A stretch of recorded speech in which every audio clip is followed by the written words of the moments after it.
Jayveous McKinnis has chosen to take his talents to Oxford. I can't cap, y'all. This one got me. This one got me. If you've been fucking with me for real, y'all know I've been covering the women's team hard, but I followed the men's team as well. Like I was watching every game for both squads. And J Mac was the one who stood out. I mean, the man is a 3-time defensive player of the year in the SWAC. 3 straight. The man been stellar defensively. Okay. I saw games where shit, he damn near put up a triple-double with blocks. You understand? So I really hated to see him go. It's understandable though, you know what I'm saying, when your coach loses his job, you know what I'm saying? You kind of uh you kind of don't want to stick around. You know what I'm saying? The person that recruited you, the person that whose voice you've heard all this time, you kind of want to move around. But damn, I just felt like J Mac was gonna do well under Coach Mo Williams, man. I really did. And here's why. Remember, I told y'all the young man is wildly athletic. Wildly athletic. Look him up. Some of his highlights out there. And so I felt like you probably could have seen a little bit more out of him offensively uh,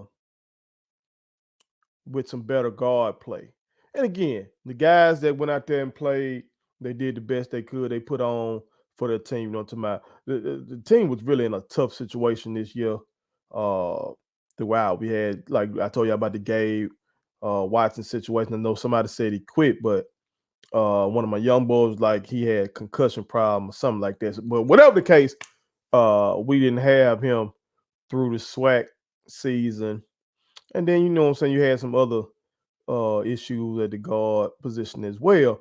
But whatever the case, I just didn't see enough of, like, being able to get into that lane and get that man some of them lobs, or drop off situation where he just uses athleticism and get your bucket that way.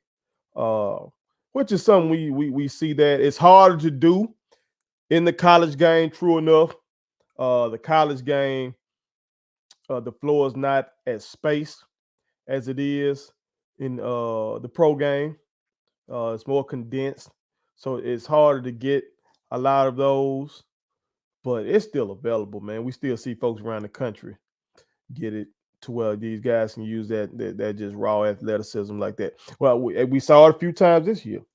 I think that senior night game I got a chance to go to, I saw him get one of those like that. They threw it up to him and that boy, that's stupid.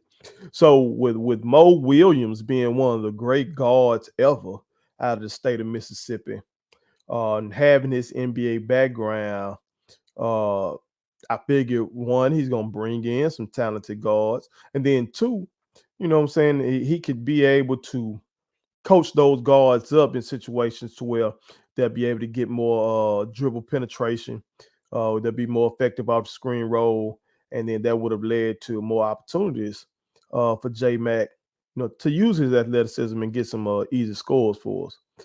But that's neither here nor there. He's taking his talents to Ole Miss, SEC, more exposure. And I can't do nothing but wish the young man well, because I told y'all, I think the young man has a shot to play in the NBA. I really do. I really do. Again, he may be undersized for his skill set. Now, when they list him as like 6'7", 225, something like that, he can easily put on more muscle than that. Okay, he kind of stout kid, giant hands and everything like that, so he can put on some more weight. But you can't teach that bounce he got. You can't teach that. All right. You can't teach the want to play defense. You can't teach that. You know what I'm talking about? You can teach defensive techniques. You can teach somebody how to play defense, but to want to play defense. Kind of like what LaMiracle said in the previous segment. Got to be within you. And J-Mac has that. And I think, as I said in the previous segment, check that out. He can be like some of those undersized guys at the 4 position that we've seen before, 4-5 position like we've seen Charles Oakley at the 4, undersized, but he's just so damn stout and everything like that. I think he was more skilled than J-Mac in terms of he can make 16-foot or 15-foot jump, whatever Charles Oakley was able to do. Of course, he's an enforcer and everything like that, and that was very valuable to the game back then. J-Mac is way more athletic than Charles Oakley. Also, I made a comparison like Ben Wallace. You know what I'm saying? Athletic, big and strong. Again, I can see J-Mac putting on some more muscle.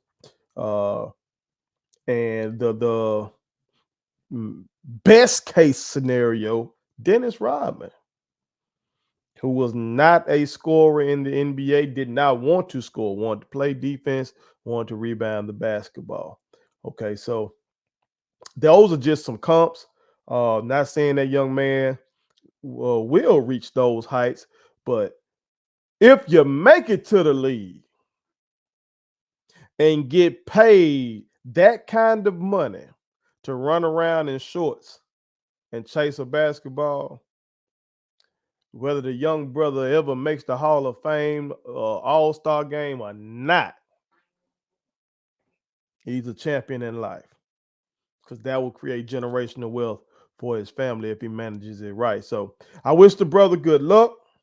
Hopefully Ole Miss can get something out of him. You know what I'm talking about? Hopefully they put the brother in a good position. I hope that this does not turn out poorly from the brother, for the brother, excuse me. You know what I'm talking about? Still wish we could have retained him, but shout out to J-Mac. I wish you well, young king. Put it on something. My kids wanted me to tell y'all to make sure you subscribe to my YouTube channel, follow me across all social media platforms, like the videos, and share them. Did I forget anything? And turn on the post notifications. Y'all heard them. And also, visit StatementTeesLLC.com and shop with us. That's Statement Tees. Every t-shirt you wear makes a statement.